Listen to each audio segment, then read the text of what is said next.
कराची में औरंगी के इलाके MPR कॉलोनी में जराइम पेशा अनासिर के खिलाफ कॉम्बिंग ऑपरेशन किया गया। पुलिस के मुताबिक कॉम्बिंग ऑपरेशन से कबल इलाके के दाखिली और खारजी रास्तों को सील करके घर घर तलाशी ली गई।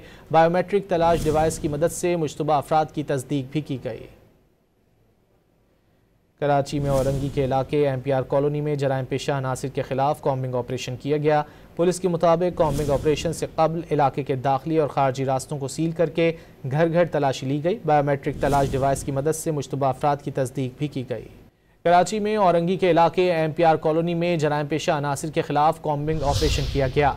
पुलिस के मुताबिक कॉम्बिंग ऑपरेशन से कबल इलाके के दाखिली और खारजी रास्तों को सील करके घर घर तलाशी ली गई।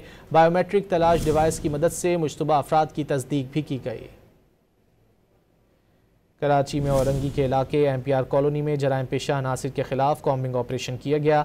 पुलिस के मुताबिक कॉम्बिंग ऑपरेशन से कबल इलाके के दाखिली और खारजी रास्तों को सील करके घर घर तलाशी ली गई। बायोमेट्रिक तलाश डिवाइस की मदद से मुश्तबा अफराद की तस्दीक भी की गई।